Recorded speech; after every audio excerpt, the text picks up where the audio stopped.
Dream house అసోసియేట్స్కి స్వాగతం. మీరు తెనాలిలో ఫాస్ట్గా గ్రో అవుతున్న ఏరియాలో ఓపెన్ ల్యాండ్ కోసం చూస్తున్నారా? అయితే ఈ వీడియో మీకోసమే. తెనాలిలోని అంగలకుదురులో శివాలయం టెంపుల్కి చాలా దగ్గరలో ఓపెన్ ల్యాండ్ బ్యాంక్ ఆక్షన్లో సేల్కు వచ్చిందండి. ఈ ల్యాండ్ వచ్చేసి తెనాలి టు గుంటూరు మెయిన్ రోడ్డుకి కేవలం 350 మీటర్ల దూరంలో ఉందండి. ఒకవైపు గ్రీనరీ, మరొక వైపు సిటీతో తక్కువ బడ్జెట్లో ఈ ల్యాండ్ సేల్కు వచ్చిందండి.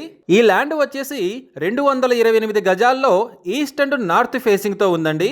ఈ property bank auction starting price వచ్చేసి 25,42,752 రూపాయలతో మొదలవుతుందండి. ఇది ఫిక్స్డ్ ప్రైస్ కాదండి, bank auction starting price. Auction జరిగేటప్పుడు ప్రైస్ పెరిగే అవకాశం ఉంది, గమనించాలి. ఈ ప్రాపర్టీ బిడ్డింగ్ లాస్ట్ డేట్ వచ్చేసి 21 మే 2026. అలాగే బ్యాంక్ ఆక్షన్ డేట్ వచ్చేసి 22 మే 2026. తెనాలి టు గుంటూరు మెయిన్ రోడ్డుకి కేవలం 350 మీటర్ల దూరంలో మంచి డెవలపింగ్ ఏరియాలో ఉన్న ఈ ఓపెన్ ల్యాండ్ మీ సొంతం చేసుకోవాలి అనుకుంటే స్క్రీన్ పై కనిపిస్తున్న మా నెంబర్లని వెంటనే సంప్రదించండి. అలాగే మాకు కాల్ చేసినప్పుడు ఈ వీడియో స్క్రీన్ మీద కనిపిస్తున్న యాడ్ నెంబర్ మాకు చెప్పినట్లయితే ఈ ప్రాపర్టీకి సంబంధించిన పూర్తి వివరాలు మీకు తెలియజేస్తాము. ఇలాంటి జెన్యూన్ బ్యాంక్ ఆక్షన్ ప్రాపర్టీస్ గురించి మీరు డైలీ అప్డేట్స్ తెలుసుకోవాలనుకుంటే మా యూట్యూబ్ ఛానల్ని సబ్స్క్రైబ్ చేయండి. అలాగే మా ఫేస్బుక్ అండ్ ఇన్స్టా ఐడీలని ఫాలో చేయండి.